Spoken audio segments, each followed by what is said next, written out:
La Chambre régionale d'agriculture Auvergne-Rhône-Alpes et ses partenaires font évoluer les dispositifs d'expérimentation, véritables traits d'union entre les besoins des exploitations agricoles et le travail réalisé par la recherche. Pour cela, ils s'appuient sur des comités par filière qui couvrent l'ensemble des productions animales et végétales de la région. Ils ont une vue globale de la dynamique et des enjeux de leur secteur en lien avec les spécificités de chaque territoire. Ils sont un observatoire idéal pour impulser les axes de développement et préciser ceux pour lesquels l'expérimentation est nécessaire. Les comités expriment les besoins de leur filière auprès du pôle d'expérimentation qui leur correspond. Ces pôles réunissent producteurs, acteurs économiques, conseillers, expérimentateurs et acteurs de la recherche. Le pilotage et la cohérence de chaque pôle sont assurés par un coordinateur.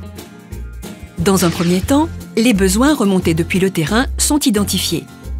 La deuxième étape consiste à définir des programmes d'expérimentation en concertation avec les instituts techniques et le réseau de conseillers.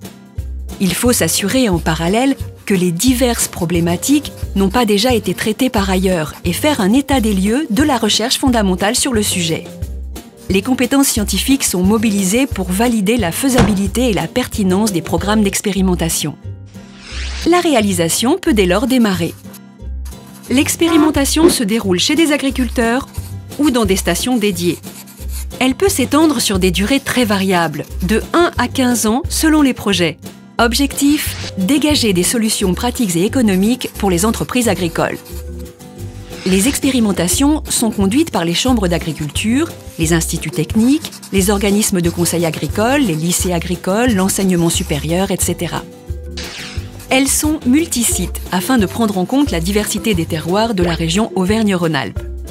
Diversité des sujets également. Par exemple, la filière bovin-lait mène une expérimentation sur les prairies multi-espèces, susceptibles de mieux résister aux changements climatiques tout en assurant l'alimentation du troupeau.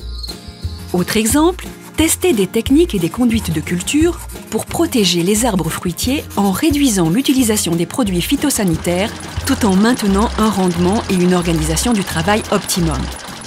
Enfin, les conclusions de ces études sont diffusées et valorisées auprès des agriculteurs et des acteurs économiques en mobilisant les réseaux de conseillers des chambres ou d'autres organismes agricoles. Tout ce travail est rendu possible par l'implication financière des expérimentateurs et de la région, qui peut servir de levier pour monter des partenariats avec les acteurs économiques de la filière ou solliciter d'autres soutiens nationaux et européens. En bref, les conseillers de terrain peuvent diffuser les résultats opérationnels d'un travail scientifique validé. Les agriculteurs bénéficient d'une réponse concrète et innovante, partagée collectivement au sein de leur filière de production. Enfin, la région et l'ensemble des financeurs contribuent à la performance économique agricole globale de leur territoire.